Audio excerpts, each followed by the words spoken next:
Hello बच्चों, good morning, नमस्कार। मैं दिनेश कुमार। अपन पढ़ रहे हैं नंबर सिस्टम, और नंबर सिस्टम में क्या चल रहा है, डिवीजन इक्वेशन चल रहा है। उसकी एक क्लास अपनी हो चुकी है। आज की क्लास को प्रोडक्टिव बनाने के लिए, अच्छे से समझने के लिए क्या ज़रूरी है कि पिछली क्लास आपकी पढ़ी हुई हो। तो जिन बच्चों ने पिछला लेक्चर नहीं देखा है वो पिछला लेक्चर अटेंड कर लो, ताकि एक बार डिवीजन इक्वेशन के जो भी बेसिक्स हैं वो दिमाग में चले जाएं और उन क्वेश्चंस के एक बार क्या टच में अपन आ जाएं। अपन आगे काफ़ी सारे क्वेश्चंस लास्ट क्लास में किए थे, उसी सिलसिले को अपन क्या आगे बढ़ाते हैं। देखिए क्वेश्चन है, ट्राई करिए, 1 मिनट दीजिए आप इस क्वेश्चन को और बताइए इसका क्या आंसर है। पिछले लास्ट क्लास में जो 2 क्वेश्चन किए थे उन्हीं उसी टाइप का क्वेश्चन, उन्हीं उसी पे बेस्ड है, थोड़ा सा वेरिएशन है हल्का सा। आपको बोला एक संख्या है p को n से जब भाग देते हैं तो आपको बता दिया रिमाइंडर कितना है। p को n से डिवाइड करने पे रिमाइंडर है 11, और q को जब अपन n से डिवाइड करते हैं तो रिमाइंडर कितना है, 8 है। फिर आपसे क्या कहा कि p इंटू क्यू को n से डिवाइड करते हैं तो रिमाइंडर कितना है, 3 है। p गुणा q को n से भाग दिया तो रिमाइंडर 3 है। आपको बोला कि भाई साहब आप n की जो वैल्यू है वो आपको क्या करनी है, बतानी है ना। pq और pq, इसमें n का भाग देने पे शेषफल है 11, 8 और 3। n की वैल्यू फाइंड आउट करनी है, क्या होगी। ये आपको 4 ऑप्शंस दे रखे हैं। देखिए p को n से डिवाइड करने पे 11 रिमाइंडर है, तो आप बताइए p का फॉर्मेट कैसा होगा। n से डिवाइड करने पे 11 बचे तो अपन बात कर चुके हैं, संख्या कैसी होगी, nx प्लस 11। q की वैल्यू क्या होगी, किस प्रकार की होगी, ny प्लस 8। अब आपको कहा p इंटू क्यू, तो आप इन दोनों को मल्टीप्लाई करेंगे, nx plus 11 into ny plus 8। अब इसको मल्टीप्लाई करेंगे तो क्या करो, इसको आप इससे मल्टीप्लाई करेंगे तो क्या आएगा, n स्क्वायर xy, है ना। जब आप इसको इससे मल्टीप्लाई करेंगे तो क्या आएगा, 8nx, देन इसको इससे करेंगे तो 11ny, एंड देन लास्ट में क्या है, 11 इंटू 8, 88। अब आपको पता है कि p इंटू क्यू को जब आप n से डिवाइड कर रहे हो तो रिमाइंडर बता रखा है कितना, 3। लेकिन आप सोचो p इंटू क्यू का मतलब क्या है, 1 2 3 और ये 4 पद है। इन 4 पदों, इस पहले पद को n से डिवाइड करोगे तो रिमाइंडर कितना आएगा, 0। इसको n से डिवाइड करेंगे रिमाइंडर कितना आएगा, 0। इसको n से डिवाइड करेंगे रिमाइंडर कितना आएगा, 0। तो फिर वो 3 कहां से बचा, यहां पे 4 पद हैं, 4 में से 3 पद तो ऐसे हैं जिनको n से डिवाइड करने पे रिमाइंडर 0 आ रहा है। तो 3 कहां बचा, इसका मतलब वो रिमाइंडर 3 कहां से बच रहा है, 88 को n से डिवाइड करने पर शेष कितना है, 3 है। 88 में n का भाग देने पे शेष आया 3। शेष कब बचता है, जब ज्यादा होता है, एक्स्ट्रा होता है, तब बचता है। तो 88 के अंदर 3 क्या है, एक्स्ट्रा है। तो अपन यूं बोल सकते हैं ना, n का भाग जब आपने 88 में लगाया तो 3 बचा, तो अपन क्या कहेंगे, n 88 माइनस 3, यानी 85 को क्या करेगा, पूरा डिवाइड करेगा। क्या करेगा, पूरा डिवाइड करेगा, किसको, 85 को। n एक ऐसी संख्या है जो 85 को कंप्लीटली डिवाइड कर रहा है। तो अब ऐसी कौन कौन सी संख्या है जो 85 को पूरा डिवाइड करती है, वो 1 हो सकती है, 5 हो सकती है, 17 हो सकती है, 85 हो सकती है।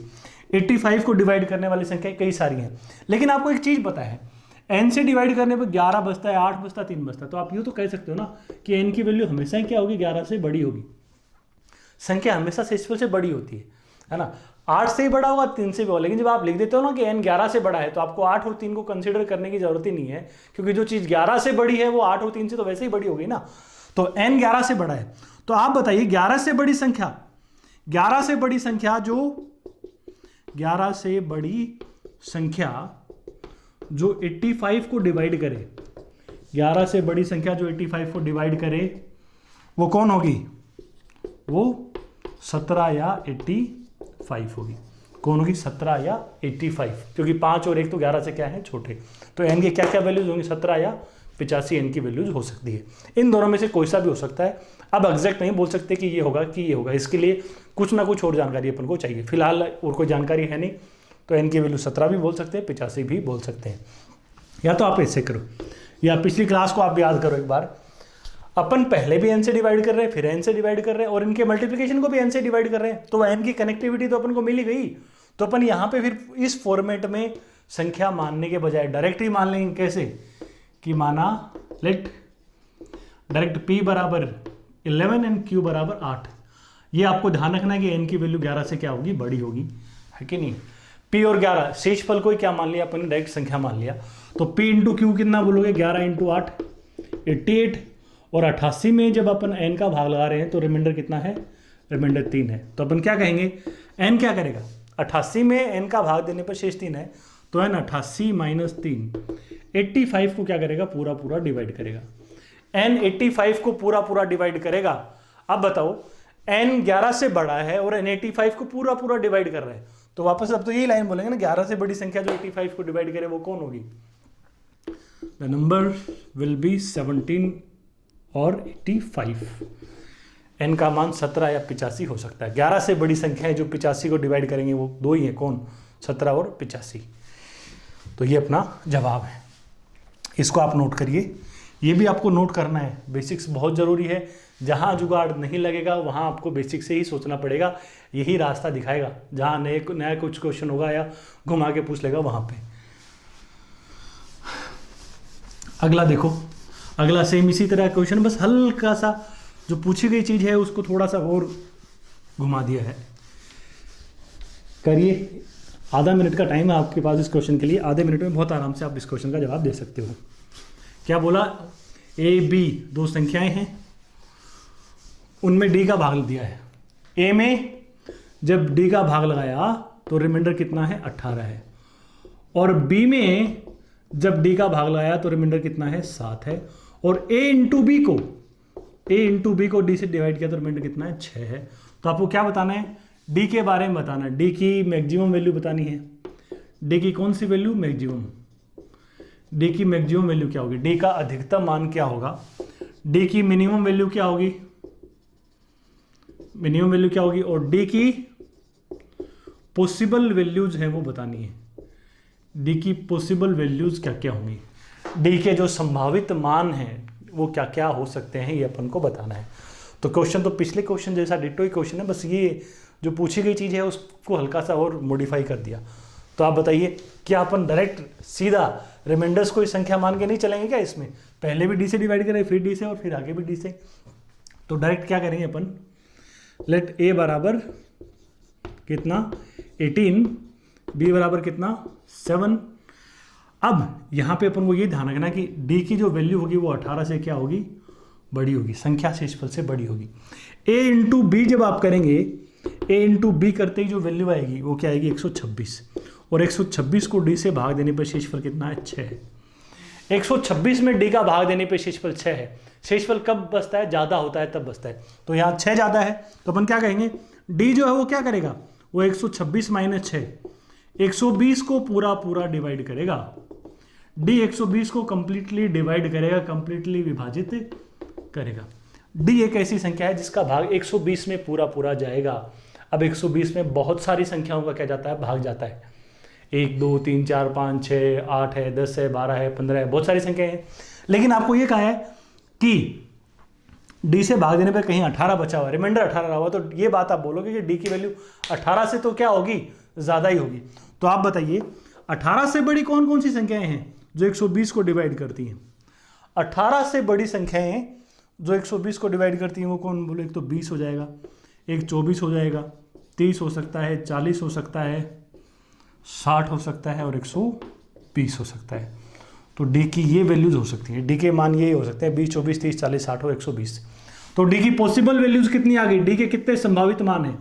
डी के कितने मान हो सकते हैं? 6 मान हो सकते हैं। डी के संभावित मानों की संख्या कितनी? 6।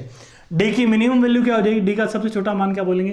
डी का सबसे छोटा मान क्या हो जाएगा? 20। डी का जो बड़े से बड़ा मान है वो क्या हो जाएगा? 120। 120 अपने क्वेश्चन का क्या बन जाएगा? जवाब बन जाएगा। इतना सा क्या है? मैटर है। इसको आप उतारिए और अगला क्वेश्चन ट्राई करिए। अगला भी इसी तर्ज का है, बस एक ही संख्या और उसके मल्टीप्लिकेशन में बात चलाई है। आपको बोला गया कोई संख्या ए को डी से डिवाइड किया, रिमाइंडर कितना? 23। जब 5a को a के 5 गुणे को d से डिवाइड किया तो रिमाइंडर कितना है? 3। फिर आपको बोला कि 7a को जब d से डिवाइड करेंगे तो रिमाइंडर क्या होगा, और आपको ये ऑप्शंस क्या है दे रखे हैं, ये आपको बताना है। देखिए साथ में आपको ये और बोल दिया कि जो d है वो क्या है, d के बारे में एक इंफॉर्मेशन दे दी कि d क्या है? 2 डिजिट नंबर है। d एक क्या है? 2 अंकीय संख्या आपको बताइए, यानी 10 से लेकर कहाँ तक? 99 के बीच में है। 100 से बड़ा नहीं होना चाहिए डी का मान और 10 से छोटा नहीं होना चाहिए। वो वैसे भी नहीं होगा कि डी की वैल्यू 23 से क्या होगी, बड़ी होगी। आप देखो भाई साहब यहाँ पे पिछले क्वेश्चन की तर्ज पे जाओगे तो बार बार डी से ही डिवाइड कर रहे हैं, तो मैं डायरेक्ट ए की वैल्यू लेट ए बराबर कितना 23 मान के चल रहा हूँ। पिछली क्लास में भी ऐसे क्वेश्चन, लास्ट में जो 2 क्वेश्चन किए थे वो इसी तर्ज के थे। वहाँ मैंने बेसिक भी बताया था और फिर वहाँ ये भी बताया था कि क्यों सिर्फ रिमाइंडर को उठा के अपन चल सकते हैं। तो यहाँ ए की वैल्यू डायरेक्ट क्या मान ली, 23 मान ली। ए की वैल्यू 23 मान देंगे। अब बोला 5 है, तो आप बताओ 5 ए की वैल्यू कितनी हो जाएगी, 115 ना। और 115 को डी से डिवाइड करने पर रिमाइंडर कितना है, 3 है।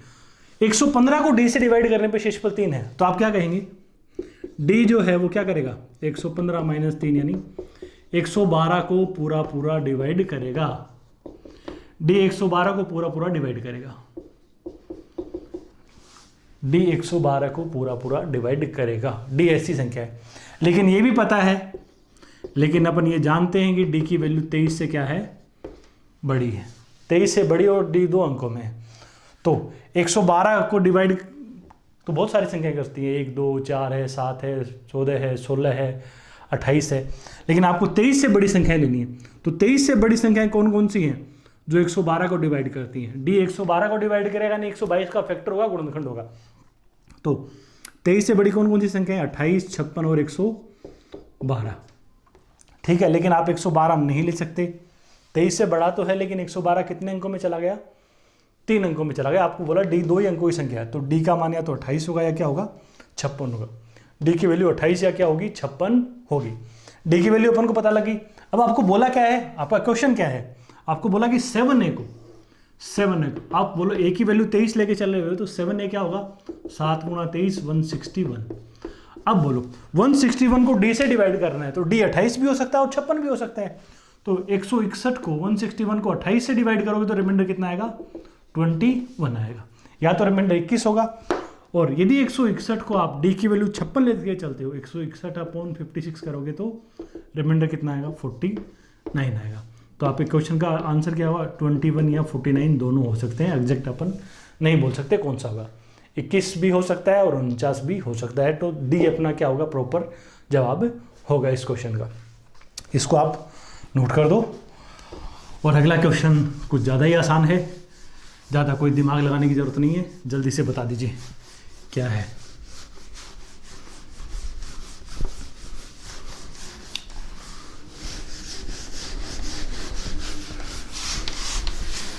आपको कहा भाई साहब कि किसी संख्या को, पढ़िए सवाल को, कोई संख्या है उसको 7 से डिवाइड करने पे शेषफल कितना है, 5 है। उसी संख्या को 28 से भाग देंगे तो रिमाइंडर कितना होगा। इस बार आप जिससे भाग दे रहे हो भाजक आपको पता है, डिवाइजर पता है आपको, 7 से भाग देने पर 5 बच रहा है, 28 से भाग देने पर क्या बचेगा। देखो पहले अपन क्लास में क्वेश्चन कर रहे थे, शुरुआत में जब लास्ट क्लास में जब बात हुई थी, किसी संख्या में अपन ने 90 का भाग लाया और 10 बच गया, तो संख्या क्या होगी, 90x + 10। इसको आप यदि, या 90x प्लस, मान लो मैंने 40 ले लिया, 90 से भाग देने पे 40 बच रहा, संख्या बोलोगे 90x + 40, इसमें 18 का भाग लगाओगे तो रिमाइंडर कितना आएगा, क्या बताएंगे आप। ये हिस्सा तो पूरा पूरा डिवाइड हो रहा है ना, खाली रिमाइंडर यहाँ से ही पता लग जाएगा अपन को। और इसी अप्रोच का अपन फायदा उठाते जा रहे थे कि खाली रिमाइंडर से ही अपन फैसला कर पा रहे थे। लेकिन इसी संख्या को जिसमें 90 का भाग देने पे 40 बच रहा है, उसको मैं बोलूँ 23 से डिवाइड करो तो रिमाइंडर क्या बचेगा। तो आप क्या बोलोगे, इसमें यार 23 का भाग लगाएंगे तो यहाँ तो बच जाएगा कि कुछ 17 बच जाएगा, लेकिन यहाँ पता ही नहीं, जब तक नहीं पता तब तक अपन बता नहीं सकते। तो जिनमें ये संख्याएं कनेक्टेड नहीं होती वहाँ अपन फाइंड आउट ही नहीं कर सकते क्या रिमाइंडर बचेगा। अब कई बार ऐसा आ जाता है कि यहाँ वाली संख्या छूटी आ जाएगी पहले, जैसे इस क्वेश्चन में यार बाद में क्या है, बड़ी संख्या उसके किसी मल्टीपल से डिवाइड करके रिमाइंडर पूछ लेता है। तो देखिए अपन क्या करेंगे यहाँ पे, इसमें तो आप डायरेक्ट संख्या एज्यूम करके भी क्या कर सकते हो, सवाल को सोल्व कर सकते हो। संख्या को 7 से भाग देने पे 5 बच रहे हैं, आप बताओ 7 से भाग देने पर 5 कौन कौन सी संख्याओं में बचता है। एक तो खुद संख्या क्या ले सकते हो आप, 5 ले सकते हो, 7 + 5 12 भी ले सकते हो, 14 में 7 का भाग जाता है, 14 5 19 भी ले सकते हो, 21 में जाता है 21 5 26 भी ले सकते हो, 33 में भी जा सकता है 35 5 40 भी बोल सकते हो, देन 42 और 5 47 भी बोल सकते हो, 49 और 5 54 भी बोल सकते हो। ऐसी क्या है, बहुत सारी पॉसिबिलिटीज़ है। उन संख्याओं की जिनको 7 से डिवाइड करने पे क्या बचता है, 5 बचता है। ये वो संख्याएं लिखी है अपन ने। अब बोला इन संख्याओं को 28 से डिवाइड करेंगे तो रिमाइंडर क्या होगा।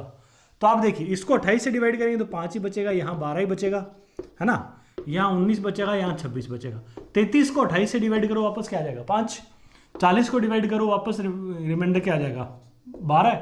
इसको डिवाइड करेंगे तो क्या आ जाएगा, 19। इसको डिवाइड करेंगे तो कितना आ जाएगा बोलो, 26। तो वापस वो एक साइकिल बन जाएगा, 5 12 19 26, 5 12 19 26, 5 12 19 26। जब किसी संख्या से डिवाइड करके रिमाइंडर अपन को पता है और उसके मल्टीपल से डिवाइड करने जाएंगे तो फिर वहां क्या होंगे, ऐसे रिमाइंडर्स का क्या है, पैटर्न आने लग जाएगा। अब 28 से डिवाइड करने पर ये पॉसिबल रिमाइंडर्स यहाँ पे आ सकते हैं, है ना। या तो आप ऐसे कुछ संख्याएं लिख के क्या कर दो, ऐसा कर दो, या डायरेक्ट क्या कर दो आप, 7 से डिवाइड करने पर 5 बच रहा है ना। अब एक काम करते जाओ, इसमें 7 जोड़ते जाओ, direct possible reminders find out करें दो। 5 में 7 जोड़ दो कितना, 12। 12 में 7 जोड़ दो कितना, 19। 19 में 7 जोड़ दो 26। 26 में 7 जोड़ दो 33। 33 तो 28 से बड़ा हो गया, और 28 को वापस डिवाइड करोगे तो 5 आ जाएगा। तो एक चेन आ जाएगी, 5 12 19 26, ये अपने क्या हो जाएंगे, रिमाइंडर्स हो जाएंगे। जिस संख्या को 7 से डिवाइड करने पर 5 बचेगा, उसको 28 से डिवाइड करने पर ये पॉसिबल रिमाइंडर्स हो सकते हैं। जैसे मान लो क्वेश्चन अपन और बना ले, आपको बोला कोई संख्या है, उसको 3 मान लो संख्या को 5 से डिवाइड करने पे रिमाइंडर कितना आ गया, 3 आ गया। इसी संख्या को 20 से डिवाइड करेंगे या इस संख्या को 25 से डिवाइड करेंगे तो रिमाइंडर क्या क्या होगा, ये आपको क्या करना है, बताना है। किसी संख्या में 5 का भाग लगाने पे शेषफल 3 है, उस संख्या को 25 से भाग लगाएंगे तो क्या रिमाइंडर होगा या क्या रिमाइंडर्स हो सकते हैं। तो आप देखो, सीधा चालू हो जाओ। एक तो 3 है ही, 5 जोड़ते चले जाओ, 3 5 8 8 5 13 13 5 18 18 5 23 23 5 28। अब देखो ये पॉसिबल रिमाइंडर्स आ गए। अब 28 को वापस डिवाइड करोगे तो क्या आ जाएगा, 3 आ जाएगा। तो बस जिस संख्या में 5 का भाग देने पर 3 बचेगा, उसको 25 से डिवाइड करने पर पॉसिबल रिमाइंडर्स आएंगे। कौन कौन, 3 8 13 28 23। इस तरीके से भी क्या है, क्वेश्चन बन सकता है। ये हालांकि ज़्यादा ही सिंपल है, क्वेश्चन उठा के बंदा क्या कर सकता है, निकाल सकता है। तो इसको उतार दो और अगला क्वेश्चन ट्राई करो। अगला अच्छा क्वेश्चन है, थोड़ा सा अलग दिमाग लगाना है। लहजा इन सारे क्वेश्चंस में इसी तरह का रहेगा, किसी का भाग देने पे इतना बच गया, किसी का भाग देने पे इतना बच गया, तो किसी का भाग देने पे क्या बचेगा। सारे क्वेश्चंस की थीम कॉमन है लगभग।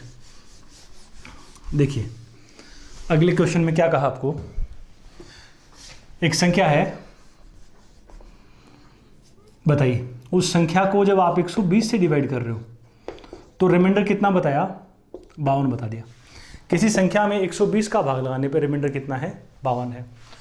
उस संख्या को जब आप k से डिवाइड कर रहे हो, किससे डिवाइड कर रहे हो, k से, तो आपको रिमाइंडर कितना बता दिया, 4 बता दिया। किसी संख्या को 120 से डिवाइड करने पर शेषफल कितना है, 52 है, और उसी संख्या को k से डिवाइड करने पर रिमाइंडर कितना है, 54 है।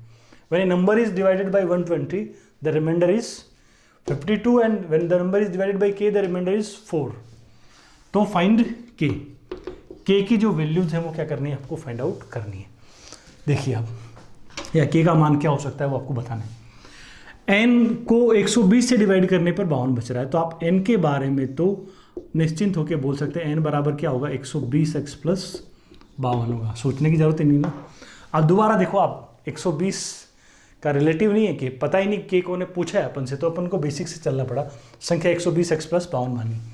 अब आपको ये पता है कि n को जब आप k से डिवाइड करते हो, n का मतलब ये चीज है, इस चीज को जब k से डिवाइड करते हो तो रिमाइंडर 4 है। और 4 कब बचता है, शेष 4 कब बचा होगा, जब 4 की अधिकता आ रही होगी, 4 एक्सेस में रहा होगा, तब बचेगा रिमाइंडर 4। अब इस चीज में k का भाग लगाने पर रिमाइंडर कितना बता रखा है, 4। तो आप एक चीज तो बोलेंगे ना, इसमें यदि भाग देने पे 4 बच रहा है तो इससे 4 कम कर दो, इस चीज में से 4 घटा दो, ये जो भी आएगा इसमें k का भाग पूरा पूरा जाएगा, यानी 120x प्लस 48। ये 120x प्लस 48, ये चीज k से पूरा पूरा डिवाइड होगा, ये क्या होगा, k से पूरा पूरा डिवाइड होगा।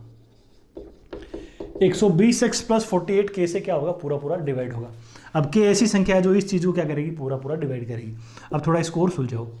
24 कॉमन लो, 24 ही कॉमन आएगा ना, क्या आएगा 5x + 2, 24 × 5x + 2 k से क्या होगा, पूरा पूरा डिवाइड होगा। ये अपन को क्या कर रखा है, बोल रखा है। तो अब k की वैल्यूज क्या क्या हो सकती हैं, k इस चीज को डिवाइड कर रहा है, तो देखो आपको x तो पता ही नहीं, आपको x तो पता ही नहीं, इस चीज को हमेशा डिवाइड करने वाली चीज क्या हो सकती है, इसको हमेशा डिवाइड करने वाली संख्या, यहां पे देखो कौन परसेंट है, 24% है। तो 24 जिनको क्या है संतुष्ट कर सकता है, उन संख्याओं का काम हो जाएगा। तो k की वैल्यू क्या ले सकते हो आप, 24 भी ले सकते हो, 12 भी ले सकते हो। 24 को डिवाइड करने वाली संख्या 8 भी, 4 भी, 3 भी, 2 भी, 1 भी। लेकिन आप 4, 3, 2, 1 नहीं ले सकते, क्योंकि k से डिवाइड करने पर रिमाइंडर क्या बचा हुआ है अपने पास, 4 बचा हुआ है। तो k की वैल्यू क्या होगी, 4 से बड़ी होनी चाहिए। तो k 4 से बड़ा होना चाहिए और इस 24 चीज को क्या करना चाहिए, पूरा पूरा डिवाइड करेगा। तो k के मान क्या क्या हो सकते हैं, 24, 12, 8 और 6। अब इनमें कोई वो बोल दे k की मैक्सिमम वैल्यू क्या होगी, तो 24 बोल देंगे, मिनिमम क्या होगी 6 बोल देंगे। इस तरीके से और भी क्वेश्चन, या k के कितने मान पॉसिबल है तो अपन क्या बोल देंगे, 4 बोल देंगे। अब ये हिस्सा अपन को पता नहीं, तो यहाँ से अपन कोई पॉसिबिलिटीज फाइंड आउट नहीं कर सकते। तो इस तरीके के क्वेश्चन में अपन इस तरीके से जा सकते हैं। ऐसा सवाल भी बन सकता है जब एक डिवाइजर के बारे में कुछ पूछ ले। जैसे एक क्वेश्चन अपन और करते हैं इस तरह का, आप बताएंगे, सेम क्वेश्चन है, इसको तो नोट करिए और अगले को पढ़िए। क्या बोल रखा है इसमें, एक संख्या है जिसको 203 से भाग देने पर शेषफल कितना है।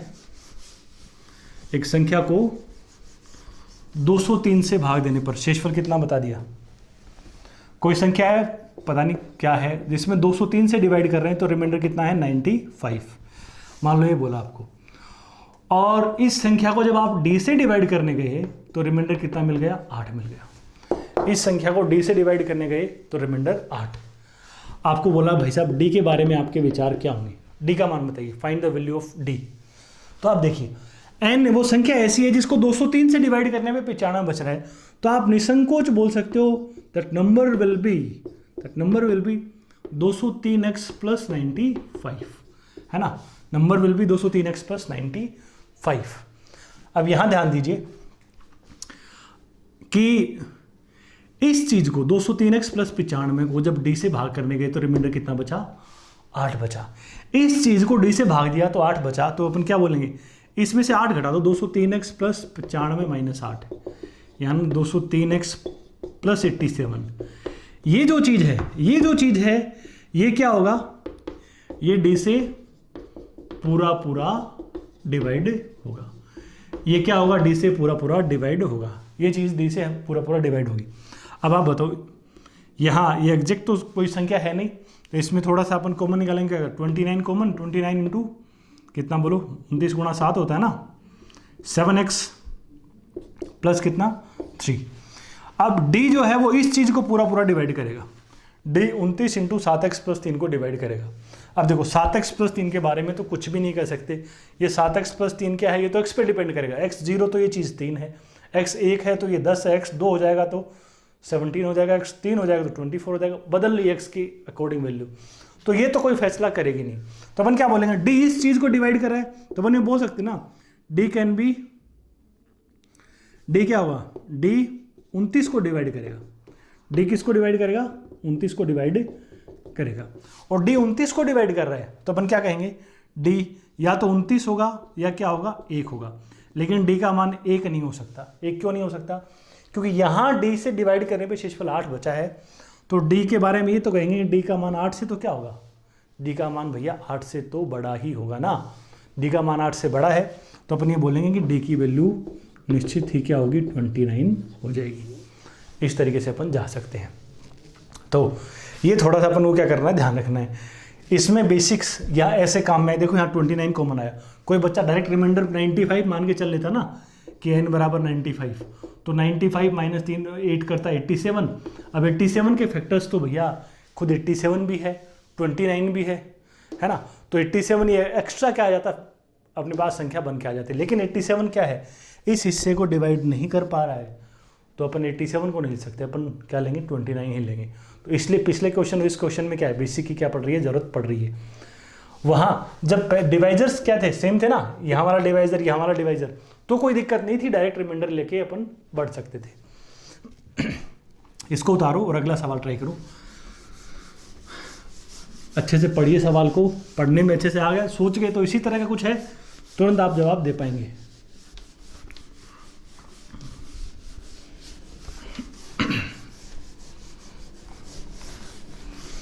क्या बोला? कोई संख्या है, कोई संख्या मान ली n फॉर नंबर, इसको d से भाग देने पर रिमाइंडर कितना है? 10 है। इसमें जब अपन 4d का भाग लाते हैं 4d, इसको जब 4d से डिवाइड कर रहे हैं तो रिमाइंडर कितना है? 45 है। इसको 4d से जब डिवाइड किया तो रिमाइंडर कितना है? 45। फिर आपको क्या बोला? यदि n को क्या करेंगे अपन? 2d से डिवाइड करेंगे। n को किससे डिवाइड करेंगे? 2d से। तो रिमाइंडर कितना होगा? तो रिमाइंडर कितना होगा ये अपन को क्या करना है? बताना है। n में d का भाग लगाएंगे शेषफल 10, n में 4d का भाग लगाएंगे तो रिमाइंडर 45, और n को 2d से डिवाइड करेंगे तो रिमाइंडर कितना आ रहा है वो आपको क्या करना है? फाइंड आउट करना है। तो देखिए आप, देखो यहाँ सबसे बड़ा डिवाइस है 4d है ना, तो इसके लिहाज से मैं एक बार संख्या डिफाइन करूँ तो आप संख्या क्या कहोगे? 4d का भाग देने पे 45 बच रहा, तो संख्या क्या बोलोगे? 4dx plus 45। ये अपने क्या हो गई? संख्या हो गई। अब आपको इसको क्या है? 2d से डिवाइड करने पर रिमाइंडर बताना है। तो 2d का भाग इसमें तो जा ही रहा है, फैसला तो यहाँ से ही होना है, लेकिन फिलहाल अपन को ये नहीं पता कि 2d है क्या। 2d यदि 45 से छोटा होगा तो रिमाइंडर कुछ हो रहेगा, 45 से बड़ा यदि हो जाएगा तो सीधा 45 ही बच जाएगा। लेकिन फिलहाल 2d के बारे में अपन को आइडिया नहीं कि वो क्या चीज़ है। अब आप देखिए, ये अपनी मदद करेगा इस क्वेश्चन को सुलझाने में। 4d से भाग देने पे 45 बचा, तो इसके बेसिस पे मैंने संख्या डिफाइन कर दी, n बराबर 4dx प्लस 45। अब अपन इसको d से डिवाइड कर रहे हैं एक बार, d से भाग देने पर 10 आया। तो देखो ये चीज क्या है? ये d से भाज्य है, ये d से डिविजिबल है, तो यहां रिमाइंडर क्या आएगा? 0। इसमें n में d का भाग लगा रहे हैं, तो इसका मतलब इन दोनों पदों में d का भाग लगा रहे हैं, इसमें d का भाग लगाएंगे तो रिमाइंडर 0 आएगा। तो फिर ये 10 कहां से बचा? इसका मतलब 45 को d से भाग देने पर रिमाइंडर क्या आया? 10 आया। 45 को, बात ये कहेंगे 45 को d से डिवाइड करने पर शेष कितना? 10, रिमाइंडर 10। यहां से क्लियर हो गया। संख्या में 4d का भाग लगाने पे 45 आया, तो मैंने संख्या मान ली 4dx प्लस 45। इसको d से डिवाइड करने पे रिमाइंडर कितना है? 10 है ना। तो इस चीज को मैं d से डिवाइड करने जाऊंगा तो दो पद हैं, इसको यहां d प्रेजेंट है तो यहां तो रिमाइंडर 0 बचेगा, तो फिर वो 10 कहां से बचेगा? इसका मतलब 45 को d से डिवाइड करने पर रिमाइंडर कितना है? 10। तो अपन फिर अब ये बात कह देंगे कि d क्या करेगा? 45 माइनस 10 यानी 35 को क्या करेगा? डिवाइड करेगा। 35 को डिवाइड करेगा, वो भी कैसे कैसे डिवाइड करेगा? पूरा पूरा डिवाइड करेगा। d एक ऐसी संख्या हो गई, d एक ऐसा नंबर अपन को मिल गया जो 35 को क्या करेगा? पूरा पूरा डिवाइड करेगा। और ये पता है कि d की वैल्यू 10 से क्या है भाई साहब? d की वैल्यू 10 से बड़ी, d 10 से क्या है? ज्यादा है। तो आप भैया गौर करिए, 10 से बड़ी संख्या 35 को कौन कौन डिवाइड करता है? 1, 5, 7 और 35 है ना। तो 35 को डिवाइड करने वाली संख्या 1, 5, 7 और 35 है, लेकिन d 10 से बड़ा है तो मजबूरन d की वैल्यू क्या लेनी पड़ेगी? 35 लेनी पड़ेगी। d की वैल्यू मजबूरन क्या लेनी पड़ी अपन को? 35 लेनी पड़ी। कैसे लेनी पड़ी 35? d का मान 10 से बड़ा, और यहां पता लगा कि d 35 को डिवाइड करता है, तो 35 को डिवाइड करने वाली संख्याएं कौन कौन है? 1, 5, 7 और 35। तो इस लाइन से d के इतने मान निकल के आ सकते हैं, लेकिन d 10 से बड़ा है तो फिर d का मान कौन हो सकता है? खाली 35 हो गया। d यदि 35 हो गया तो आपको ये पता लग गया कि 2d की जो वैल्यू है वो कितनी हो जाएगी? बोलो 70। 2d कितना हो गया? 70। अब अपना क्वेश्चन देखिए, आपको बोला कि n को 2d से डिवाइड करने पे शेष क्या होगा? n की वैल्यू आप जानते हो, n बराबर क्या है? 4dx plus 45।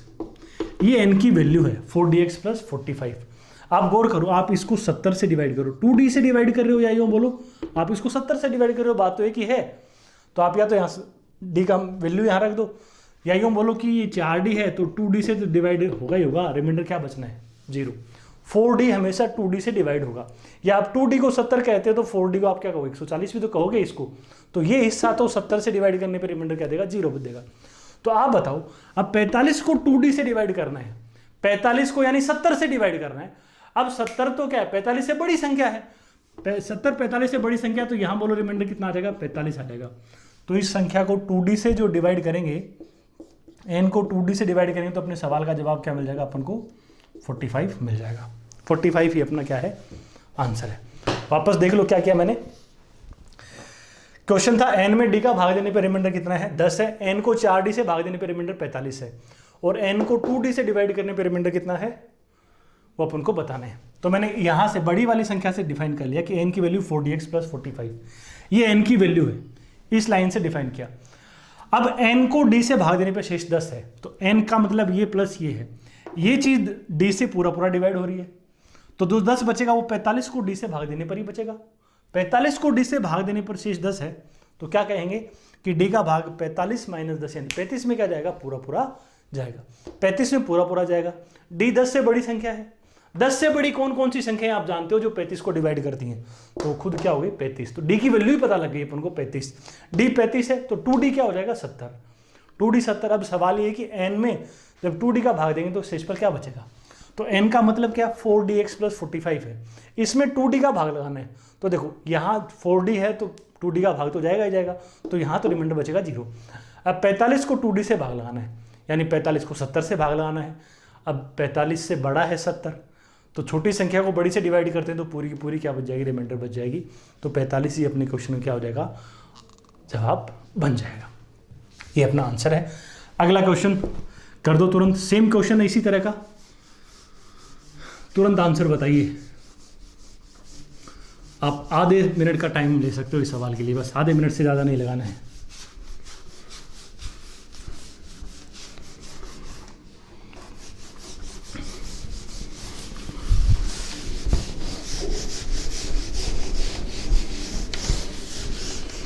देखिए क्या बोला इस क्वेश्चन में आपको,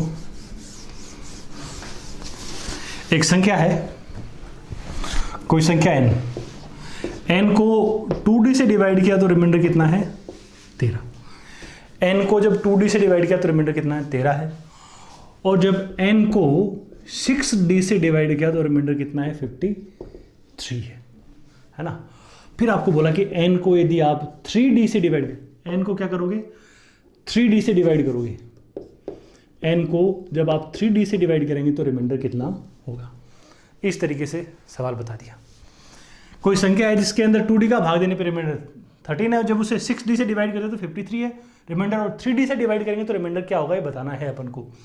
ऑप्शन आपको दे रखे हैं, देखिए बड़ा डिवाइजर है 6d, तो इसके लिहाज से मैं संख्या एक बार डिफाइन कर देता हूँ। संख्या n क्या होगी 6dx प्लस 53। ये नंबर्स के फॉर्मेट का यूज कर रहे हैं बार बार इन क्वेश्चंस में, अपन पहले अपन चर्चा कर चुके हैं इसकी। n बराबर 6dx प्लस 53।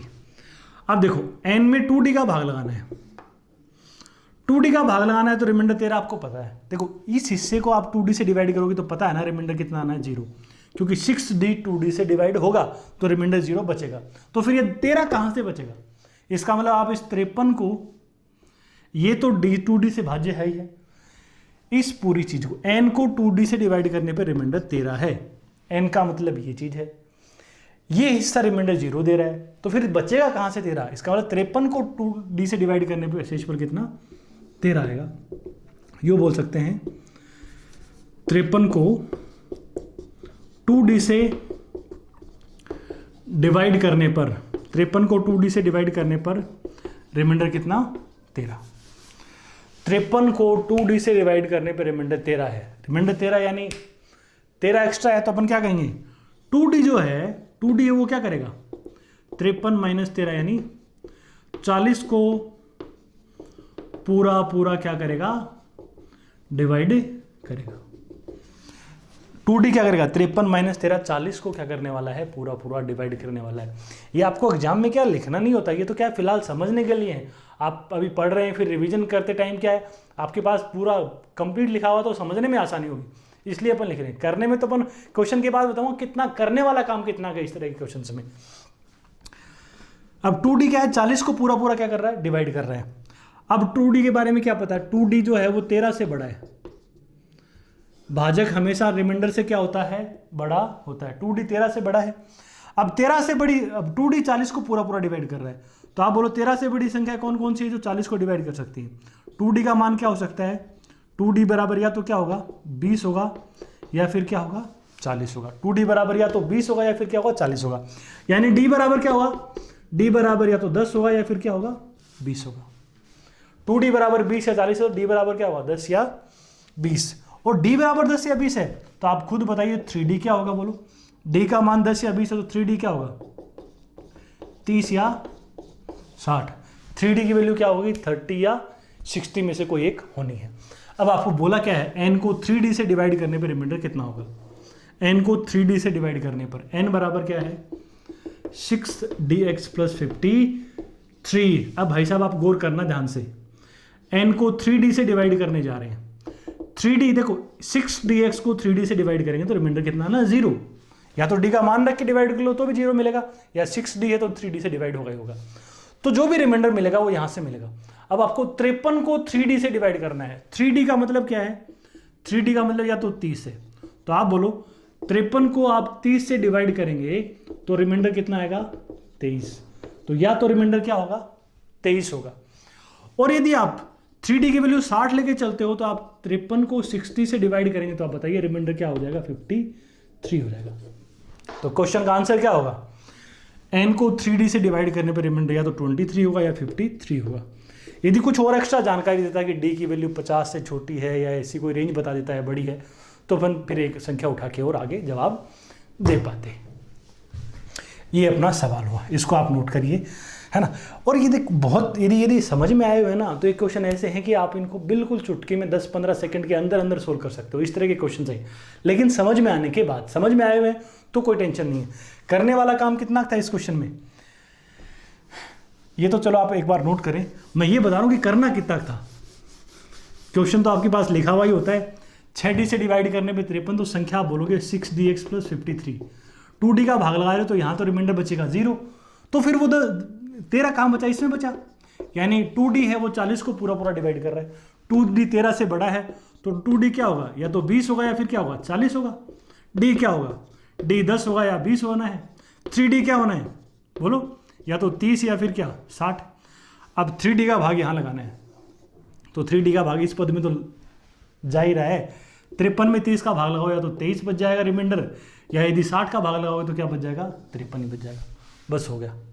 करना इतना ही होता है, एग्जाम में तो यही करना होता है, एग्जाम में समझाना नहीं होता ना। तो वहाँ एक बार चीज़ों को, क्वेश्चंस को यहाँ पे आपने अच्छे से टाइम दिया है, समझते टाइम पहली बार में दिया और रिवीजन करते टाइम अच्छे से दे रखा है, तो फिर एग्जाम में क्या है चुटकियों में क्वेश्चंस होने हैं। अगला देखो, हल्का सा इसी कंसेप्ट का क्वेश्चन है, बस थोड़ा सा उसमें क्या कर दिया चेंज कर दिया क्वेश्चन पूछने के लहजे में।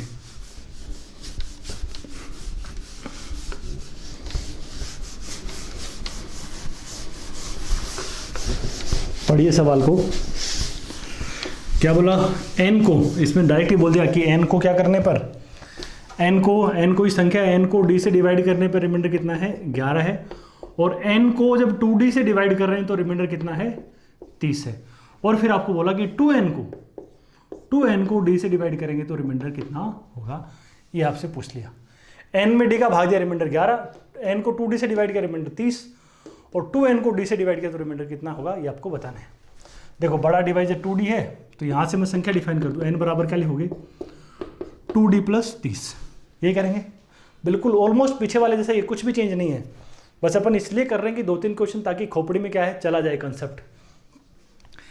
अब n को 11 से डिवाइड n को d से डिवाइड करने पे रिमाइंडर कितना है 11 है।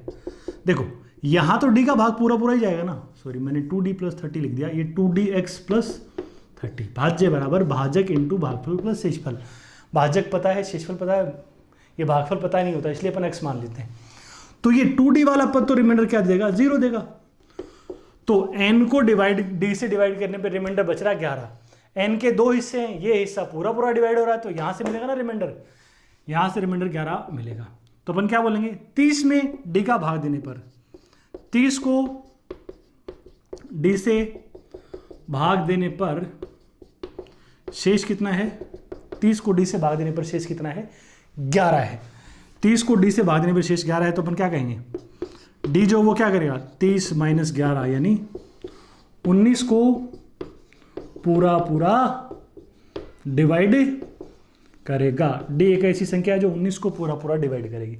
19 को कौन कौन डिवाइड करता है, या तो 1 करता है या 19 करता है, लेकिन d से डिवाइड करने पर रिमाइंडर 11 बचा हुआ है।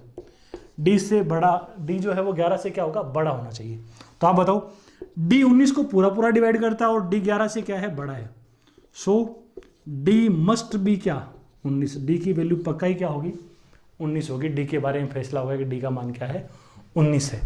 अब आपसे सवाल क्या पूछा, 2n को d से डिवाइड कर रहे हैं, n की वैल्यू 2dx प्लस 30 है, तो बोलो 2n की वैल्यू क्या होगी, मल्टीप्लाई करो 4dx प्लस 60 बोलोगे ना। इसको आप d से डिवाइड करने जा रहे हो, इसको आप ये बोलो d से डिवाइड कर रहे हो या आप इसको 19 से डिवाइड कर रहे हो। तो d यहाँ प्रेजेंट है तो यहाँ तो रिमाइंडर क्या बचेगा, 0। 19 रखोगे तो भी 19 का भाग जाएगा, रिमाइंडर 0। तो आप 60 से डिवाइड रिमाइंडर आपको मिलेगा, 60 को d से डिवाइड करो, यानी 60 को 19 से डिवाइड करो। तो 60 को जब आप 19 से डिवाइड करेंगे तो आप बताओ रिमाइंडर क्या मिल जाएगा, 3। तो अपना क्वेश्चन का जवाब क्या हो जाएगा, 3 ही अपना आंसर है। ये सवाल हो गया अपना। अगला सवाल कर दो तुरंत फुर्ती से, सीधा सा सवाल है, बहुत ज़्यादा दिमाग नहीं लगाना, बस संख्या डिफाइन करनी है और तुरंत आपको क्या मिल जाएगा, आंसर मिल जाएगा।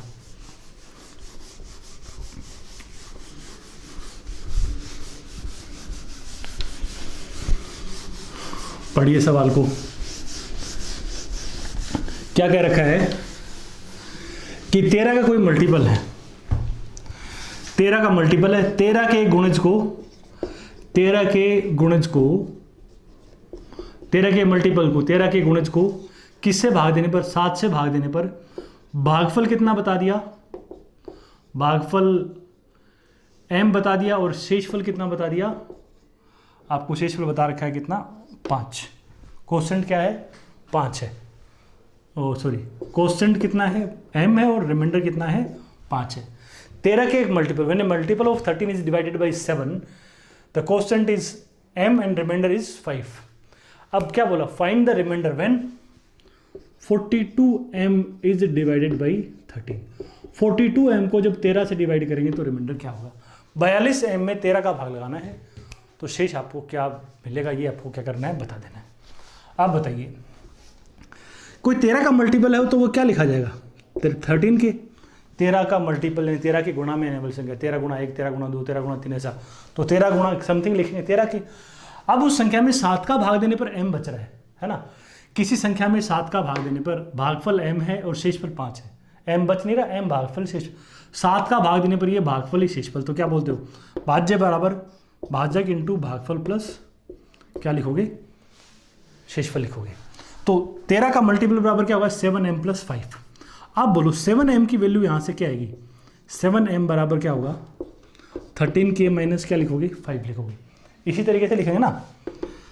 अब पूछा क्या है, 42m को 13 से डिवाइड करने पर क्या बचेगा, ये 7m है, 42m मतलब इसका 6 गुणा, तो आप करेंगे इधर 42m, इधर भी 6 गुणा करोगे तो क्या होगा, इसको 6 से मल्टीप्लाई कर दो, ये क्या होगा 78k माइनस 30, 78k माइनस 30।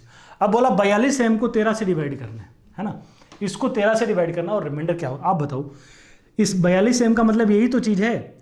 अब 78k को जब आप 13 से डिवाइड करोगे, बोलो यहाँ पे रिमाइंडर कितना आना है, 0। 78 जहाँ प्रेजेंट होगा 13 का भाग जाएगा, माइनस 30 को डिवाइड करो, 30 को जब 13 से डिवाइड करते हैं तो रिमाइंडर कितना आता है, 4 आता है, लेकिन माइनस 30 है तो यहाँ क्या बचेगा, माइनस का 4। और माइनस 4 को आप जानते हो, रिमाइंडर थ्योरम पुराने याद करिए, माइनस में जो होता है उसको क्या बोलते हैं, नेगेटिव रिमाइंडर, शेष कमी होती है वो। तो एक्चुअल रिमाइंडर क्या होगा, -4 है तो रिमाइंडर क्या हो जाएगा, 13 में से 4 माइनस कर दो, 9 अपने क्वेश्चन का क्या हो जाएगा, जवाब हो जाएगा। ये अपना आंसर। वापस देख लो क्या किया, आपसे पूछा कि 13 के गुणज को 7 से भाग देने पर भागफल कितना m है, शेष कितना है, 5 है ना। क्वेश्चन 5 है, रिमाइंडर 5 है। अब बोला कि 42m को 13 से 42m को 13 से डिवाइड करने पे रिमाइंडर क्या होगा, तो 13 का मल्टीपल उसको कैसे डिफाइन करेंगे, 13 के 7 से डिवाइड करने पर भागफल m शेषफल 5, तो 13 के बराबर 7m प्लस 5 लिख दिया। 7 से डिवाइड करने पर 5 बच रहा है तो 7 भाजक है, रिमाइंडर 5 है, भागफल बता रखा कितना, m। अब देखिए 7m की वैल्यू क्या मिल जाएगी, 13k माइनस 5। आपको बोला 42 गुणा 42m करना है, तो 7m का 42m कैसे बनाओगे, 6 से गुणा करके, इधर 6 से मल्टीप्लाई किया तो आप इसको भी 6 से मल्टीप्लाई कर दो, 78k माइनस 30 हो गया। अब आप इस चीज को 13 से डिवाइड करो, इसको 13 से डिवाइड करो, भले इसको करो, बात तो एक ही है। तो इसको 13 से डिवाइड करोगे तो रिमाइंडर कितना आना है, 0 आना है। 78 13 से डिवाइड होता है। -30 को 13 से डिवाइड करोगे तो क्या आएगा, 30 को डिवाइड करते 4 बचता है, -30 को करेंगे तो क्या आएगा, -4, और -4 है तो रिमाइंडर क्या लिखते हैं, जब भी ये नेगेटिव रिमाइंडर होता है, कमी होती है, तो 13 में से 4 माइनस कर देंगे, कितना, 9 अपना असली शेषफल हो जाएगा। फिर आज का लास्ट सवाल ट्राई करिए।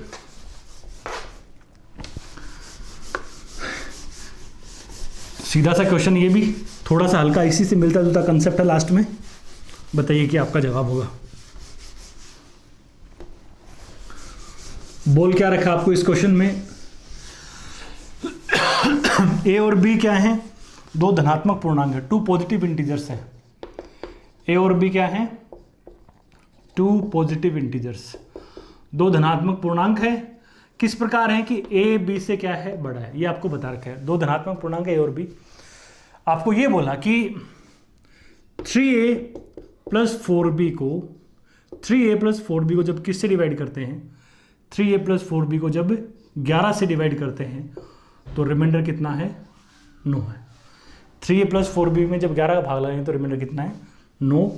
और 4a प्लस 3b को, इस चीज़ को जब 11 से डिवाइड कर रहे हैं तो रिमाइंडर कितना बता दिया, 5। ऐसे कुछ बोला है। 3a प्लस 4b और 4a प्लस 3b को 11 से भाग देने पे शेष क्रमशः 9 और 5 है ना। अब क्या बोला, a माइनस बी को 11 से डिवाइड करेंगे तो रिमाइंडर क्या होगा, ये आपको बताना है। ये आपका क्वेश्चन है कि a माइनस बी में 11 का भाग देने पे शेषफल क्या बचेगा। आप पढ़िए क्वेश्चन को, ट्राई करिए। सिंपल सा क्वेश्चन है, चाहूँगा हर बच्चे का क्या है इसका सही जवाब आए। कोई ज़्यादा दिमाग नहीं लगाना इसमें, बस थोड़ा सा संख्याओं को, इक्वेशन को सजाना है और आपको जवाब मिल जाएगा। 3a प्लस 4b को 11 से भाग देने पर 9 बचता है। किसी भी संख्या को 11 से भाग देने पर 9 बचे, क्या होगी, 11x प्लस 9। तो मैं लिख सकता हूँ 3a प्लस 4b बराबर क्या है, बोलो 11x प्लस 9 होगा। इसको मैंने नाम दे दिया इक्वेशन 1। 4a प्लस 3b एक ऐसी चीज़ है जिसमें 11 का भाग देने पर रिमाइंडर कितना आएगा, रिमाइंडर आएगा 5। तो 11 से भाग देने पर 5 बचता, उसको कैसे डिफाइन करते हो, 11y प्लस 5 डिफाइन करोगे ना। इसको इक्वेशन 9 नाम दे दिया। और किसके बराबर, 4a प्लस 3b। मैं क्या लिख रहा हूं, देखिए, भाज्य बराबर भाजक 11 भागफल इंटू प्लस भाजक इंटू भागफल प्लस शेषफल। फिर ये नया भाजक, इसमें 11 का भाग दिया, भागफल पता ही नहीं, y मान लिया, रिमाइंडर 5 है। अब बोला a माइनस बी, देखो a b से यदि बड़ा बता रखा है तो आप ये मान के चलिए a माइनस बी जो है वो किस में आएगा, पॉजिटिव वैल्यू आएगी, है ना। आपको a माइनस बी निकालना है तो a माइनस बी कैसे आएगा, इक्वेशन 2 है उसमें से इक्वेशन 1 को माइनस करिए। यहाँ 4 है, यहाँ 3 है, तो 4a में से 3a घटेगा तो क्या बचेगा a, और 3b में से 4b घटेगा तो क्या आएगा, माइनस का b। फिर आप इसमें से घटाओ, 11y प्लस 5 माइनस से 11x प्लस 9। ठीक है, आप देखिए 11y और ये माइनस का 11x, तो 11 कॉमन ले लो, y minus x plus 5 minus 9, तो क्या होगा बोलो, 11 into y minus x minus का 4। अब a माइनस बी को किससे डिवाइड करना है, 11 से डिवाइड करना है। a माइनस बी को 11 से डिवाइड करने जा रहे हैं तो ये दो पद हैं, 11 गुणा वाई माइनस एक्स, ये चीज तो क्या होगी, इसको 11 से डिवाइड करेंगे तो रिमाइंडर कितना आना है, 0। और -4 को जब 11 से डिवाइड करेंगे तो रिमाइंडर क्या रह जाएगा, माइनस का 4 ही रह जाएगा ना। तो क्योंकि 4 पहले से 11 से छोटा है और माइनस में तो रिमाइंडर रहेगा -4, और माइनस में रिमाइंडर नहीं होता, माइनस वाले रिमाइंडर को तो अपन क्या बोलते हैं, नेगेटिव रिमाइंडर बोलते हैं या कमी बोलते हैं। तो यहाँ पे नेगेटिव रिमाइंडर या जो कमी बोले हैं वो कितने की है, -4 की है। तो एक्चुअल शेषफल जो है 11 से डिवाइड करने पर रिमाइंडर वो क्या होगा, 11 में से 4 माइनस कर देंगे 7, अपने क्वेश्चन का क्या हो जाएगा, जवाब। जाते जाते एक छोटा सा कंसेप्ट अपन और डिस्कस कर लेते हैं। किस चीज़ का कंसेप्ट है, नंबर रिप्रेजेंटेशन का concept. Number representation, number representation भी क्या है, डिवीजन इक्वेशन पे ही क्या है, बेस्ड है। मतलब संख्याओं को डिनोट करना, संख्याओं को डिनोट कैसे करेंगे, दर्शाएंगे कैसे। जैसे मैं बोलूँ, जो भी दुनिया की सारी प्राकृत संख्या उनका 2 से क्या रिलेशन है, उनका 2 से क्या रिश्ता है, तो आप क्या बोलेंगे, जो भी संख्या है या तो उसमें 2 का भाग पूरा पूरा जाता है, या उसको 2 से डिवाइड करने पर शेष क्या आता है, 1 आता है। तो कोई भी संख्याएं हैं 2 के दो की फॉर्म में संख्याएं कैसी होंगी? यदि हर संख्या को, दुनिया की हर संख्या को दो की फॉर्म में लिखेंगे तो सिर्फ दो ही प्रकार की संख्या हैं। या तो संख्या में दो का भाग पूरा पूरा जाएगा, यानी वो संख्या क्या लिखी जाएगी? 2 के, 2 के गुणा में आएगी, या उसमें 2 का भाग देंगे तो क्या बचेगा? 1 बचेगा। या उस संख्या में 2 का भाग देंगे तो क्या बचेगा? हमेशा 1 बचेगा। इससे के अलावा तो कुछ 2 का भाग देने पर 2, 3 ऐसा कुछ बच नहीं सकता, 1 ही बच सकता है। तो संख्या या तो 2 के गुणा में होगी या 2 के गुणा से 1 ज़्यादा। 2 का भाग देने पर 1 बचेंगे, 2 से डिवाइड करने पर रिमाइंडर 1 होगा। ठीक है। यदि अपन 3 की फॉर्म में लिखें, यदि दुनिया की सारी संख्याओं को अपन 3 की फॉर्म में, 3 के रूप में यदि अपन डिनोट करें तो आप कैसे लिखेंगे संख्याओं को? 3 की फॉर्मेट में यदि अपन संख्याओं को डिनोट करें तो कैसे लिखेंगे? तो आप बताइए। 3 से डिवाइड यदि किसी भी संख्या को करते हैं तो क्या होता है? या तो उसमें 3 का भाग चला जाएगा, या 3 का भाग देने पर 1 बच सकता है, या हो सकता है 3 का भाग देने पर 2 बच जाए। 3 का भाग देने पर 3, 4 ये तो बचेंगे नहीं, शेषफल हमेशा छोटा ही होगा।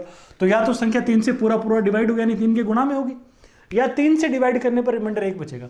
3 से डिवाइड करने पर 1 बचेगा तो क्या लिखोगे संख्या को? 3k+1, 3x+1 या 3k+1, और या क्या लिखोगे? 3k+2।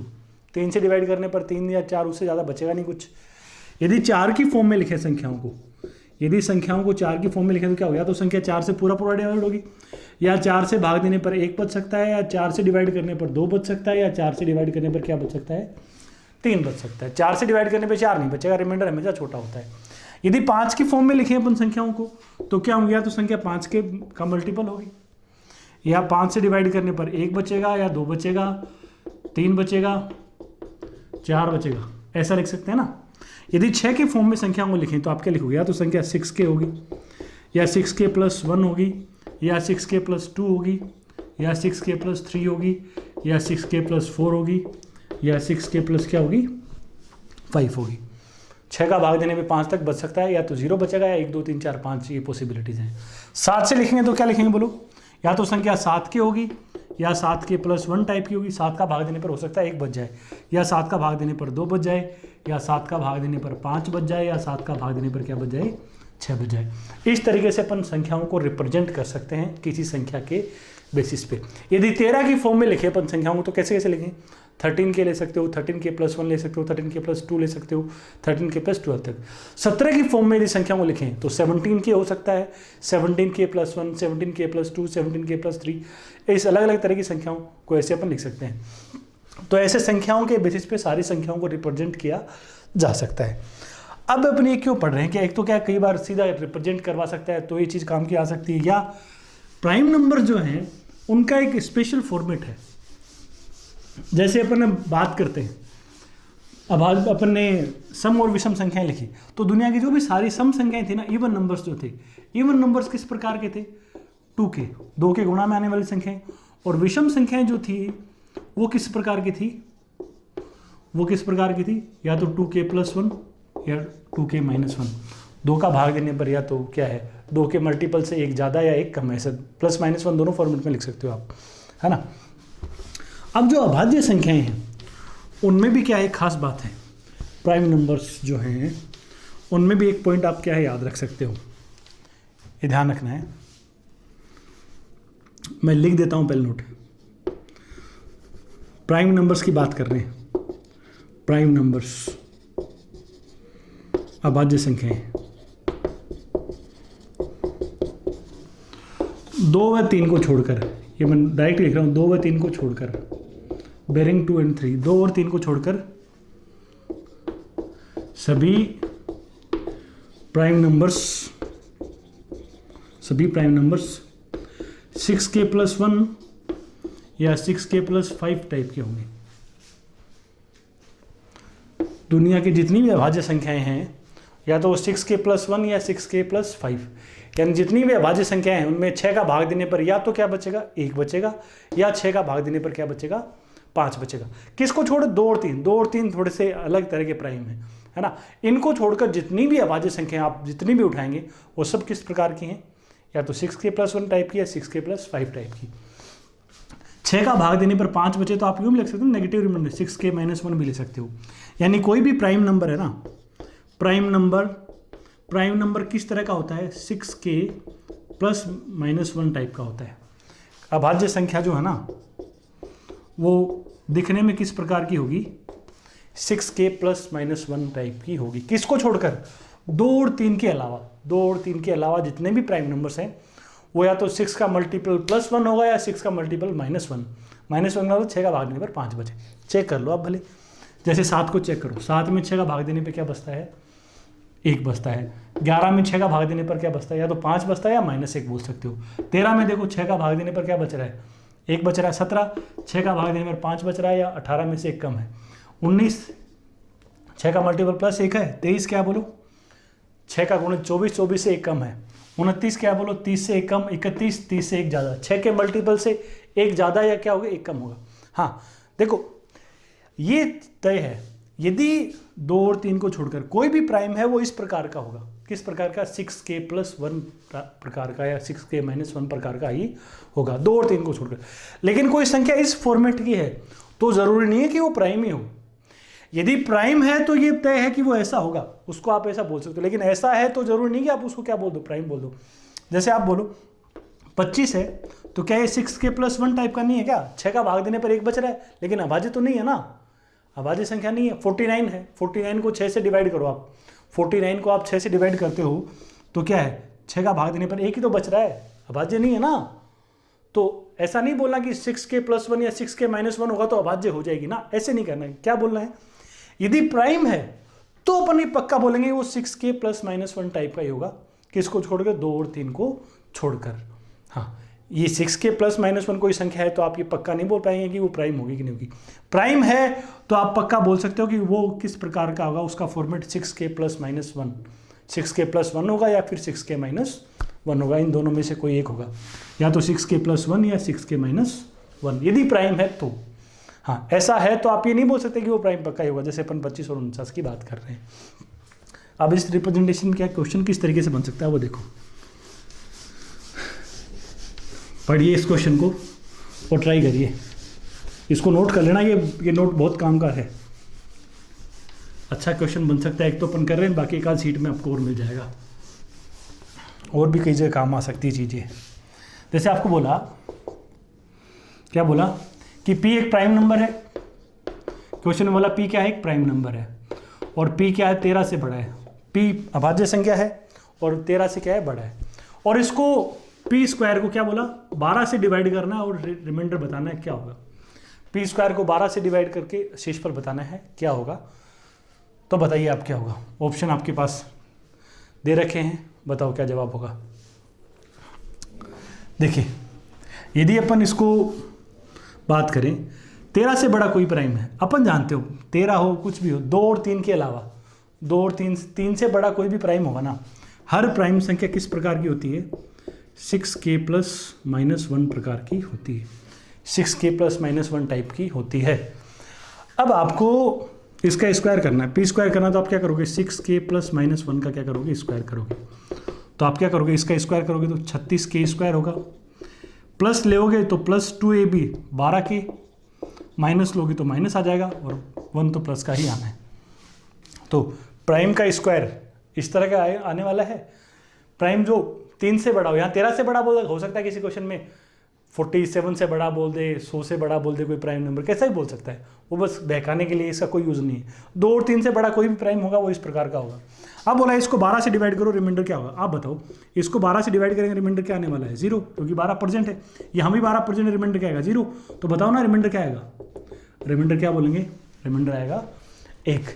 12 से बोले 6 का भाग दो तो वैसे ही पता है 1 या क्या, यहाँ 0 यहाँ 0 है, क्या बचना है, 1 बच जाएगा, पता लग जाएगा अपन को।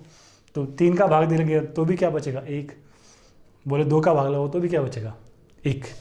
वैसे प्राइम नंबर्स में 2 का भाग लाने पे तो वैसे ही विषम संख्याएं होती हैं, 2 के अलावा सारी, तो 1 ही बचेगा। हाँ यहाँ तो 12 से डिवाइड करने पर रिमाइंडर क्या आएगा, 1। तो इस सवाल का जवाब तो 1 हो गया। मान लो क्वेश्चन यूँ बोल देता आपको, p प्राइम है, p 13 से ही बड़ा है, और p स्क्वायर को यदि आप 24 से डिवाइड करोगे, p स्क्वायर में 24 का, ये बोल दिया मैंने सवाल। अब बताओ आप क्या जवाब दोगे। ठीक है, p स्क्वायर में 12 का भाग देंगे, शेषफल 1 पता लग गया। 24 का भाग देंगे तो शेषफल क्या होगा, आप ये बताइए। क्या आप बता सकते हैं क्या जवाब होगा, 1 होगा कि 13 होगा। चलो ऑप्शन भी दे दिए मैंने आपको। 24 का भाग देने पर क्या बचेगा, 1, 13 11 और कांट बी डिटरमाइंड, ज्ञात नहीं कर सकते। बताओ क्या जवाब दोगे? इस पी स्क्वायर में 24 का भाग देंगे तो रिमाइंडर क्या होगा? पी प्राइम है और वो 13 से क्या है? बड़ा है। 3 से बड़ा कोई भी बोल सकता है। देखो यदि अपन बात करें तो प्राइम के बारे में, ये तो मैं एक बार मिटा देता हूँ। प्राइम के बारे में अपन इसी थीम का वापस यूज करते हैं। आपको यहाँ पे ये पता लगा कि प्राइम क्या होगा? 6k + -1 होगा। पिछला क्वेश्चन आप ये नोट कर लेना। इसका स्क्वायर करेंगे तो क्या आएगा? इस तरह का मामला निकल के सामने अपने पे आएगा। अब आप देखो इसमें क्या कॉमन ले सकते हो आप? इसमें 12 कॉमन लेंगे, 12k कॉमन लेंगे। यहाँ क्या बचेगा? 3k + -1 + 1। अब इस चीज़ को क्या करना है? 24 से डिवाइड करना है। तो देखो कहीं 12% होता है तो वहाँ 12 का भाग तो जाएगा, लेकिन 24 का भाग जाएगा, इसके बारे में आप पक्का तो नहीं बोल सकते ना। 24 का से डिवाइड होने के लिए 24% होना चाहिए, यानी 12 के अलावा एक एक्स्ट्रा 2 भी होना चाहिए। तो अब इसमें 24 का भाग जाएगा कि नहीं जाएगा, वो किस पे डिपेंड करेगा? के पे डिपेंड करेगा। अब के कोई भी संख्या है, के संख्या है, संख्या या तो इवन होगी या ओड होगी। मान लो के क्या है? इवन है। के क्या है? सम संख्या है। तो आप बोलो 12 गुणा एक इवन नंबर लोगे, E for even, into 3k + -1 + 1। के इवन है। अब 12 गुणा इवन है तो 12 तो यहाँ पे है ही, इवन है तो इसमें कौन मिल जाएगा? 2 मिल जाएगा। 12 यहाँ पे है ही, 2 यहाँ पे है ही। इवन नंबर में 2 तो प्रेजेंट होता ही है। तो आप क्या बोलोगे? इस पूरे हिस्से में क्या चला गया? 24 का भाग चला गया, और इसमें चला गया तो आप शेष पर क्या बोलेंगे? 1। यदि के इवन है, के सम संख्या है तो पता लग गया, शेष पर क्या आ जाएगा? 1 आ जाएगा।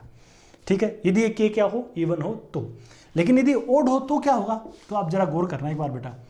ये 12k इंटू 3k + -1 + 1 है। यदि ओड होता 12 गुणा एक odd number into 3 into odd + -1 + 1। अब देखिए ये 12 गुणा, ये तो ओड होगा, ठीक है।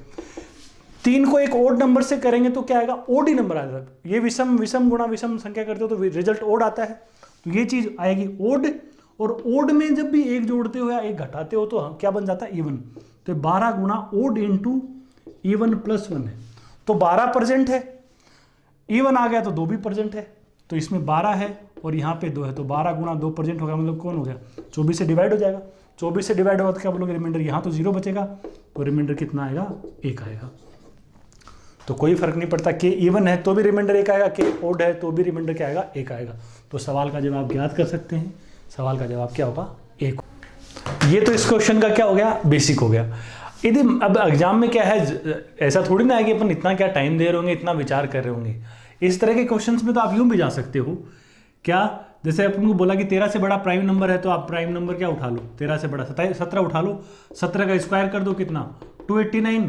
289 को 24 से डिवाइड करो, रिमाइंडर कितना आ जाएगा? 1 आ जाएगा। एक आध और चेक कर लो। 19 लो, 19 का स्क्वायर करो, 361। इसको 24 से डिवाइड करोगे तो रिमाइंडर क्या आ रहा है? 1 आ रहा है। 29 कर लो, 29 का स्क्वायर कितना होता है बोलो? 29 का स्क्वायर आप जानते हैं 841 होता है। 841 को 24 से डिवाइड कर दो, रिमाइंडर क्या आ जाएगा? 1 आ जाएगा। तो ऐसे भी चेक कर सकते हो। 12 से, जैसे पिछला क्वेश्चन किया था, 12 से डिवाइड करके रिमाइंडर, तो ऐसे 2-3 नंबर्स उठा के चेक कर लो। हर बार 1 आ रहा है तो आप क्या कर सकते हो? क्लिक कर सकते हो। लेकिन ये क्या है? बेसिक्स। बेसिक्स इसलिए जरूरी है कि इसमें तो ठीक है, कहीं किसी और लहजे में यदि क्वेश्चन पूछ लिया तो अपन क्या करेंगे? तो वहां फिर क्या है, ये बेसिक्स अपने क्या है? काम के होते हैं। आगे और भी क्वेश्चंस करेंगे जहां ये जो बेसिक मेथड है ये और उनमें क्या आएगा? काम में आएगा। आगे की फर्दर जो क्लासेज होंगी उनमें। एक चीज और, अब जैसे अपन ने 6k + -1 लिख तो लिया कि प्राइम जो है वो 6k + -1 होता है। कुछ बच्चों के दिमाग में ये भी चल रहा हो कि होता क्यों है?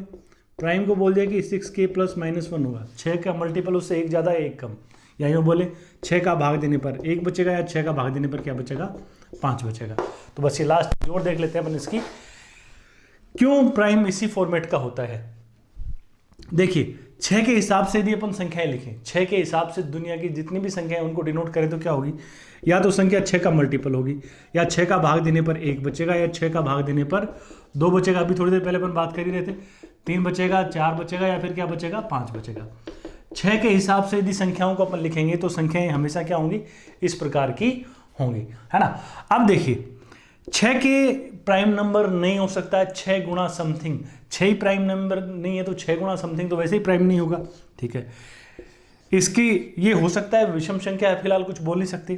6k+2 में क्या आएगा, 2 कॉमन आएगा, 2 गुणा 3k+1। अब ये 2 इंटू समथिंग हो गया, 2 के गुणा में कुछ और आ गया तो नंबर तो कंपोज करके बन ही गया ना, तो ये भी क्या है, प्राइम नहीं हो सकता। 6k+3 में देखो 3 कॉमन आ जाएगा, क्या आएगा 2k+1, तो 3 गुणा समथिंग आया, कॉमन निकल के बाहर आ रहा है, संख्या के टुकड़े मतलब कर सकते हैं, तो ये भी प्राइम नहीं हो पाएगा। 6k+4 में बोलो क्या कॉमन आ रहा है, 2 इंटू 3k+2, तो इसमें भी क्या है 2 इंटू समथिंग, यानी संख्या को इसको भी तोड़ सकते हैं, तो ये भी प्राइम नहीं हो सकता, यानी ये प्राइम नहीं हो सकता, ये नहीं हो सकता, ये नहीं हो सकता और ये नहीं हो सकता। तो प्राइम फिर कौन सा बन सकता है, 6 के अकॉर्डिंग बात करें तो या तो प्राइम क्या होगा 6k+1 होगा या 6k+5 होगा, और इस 6k+5 को अपन क्या लिख लेते हैं 6k-1, 6 का भाग देने पर क्या प्लस का 5 बच रहा है, तो नेगेटिव रिमाइंडर क्या हो सकता है -1 हो सकता है, या 6 के मल्टीपल से एक कम। ये आज की अपनी क्लास हो गई। आप जो प्रैक्टिस सीट वाले क्वेश्चन हैं उनको करते रहिए। एक क्लास अपने डिवीजन इक्वेशन की और होनी है, जिसमें अपन क्या है कंपोजिट रिमाइंडर्स और सक्सेसिव डिवीजन, क्रमागत विभाजन है, उसकी क्या करेंगे, बात करेंगे। बाकी आप सीट के सवाल सोल्व करते रहो। थैंक यू, धन्यवाद, टेक केयर।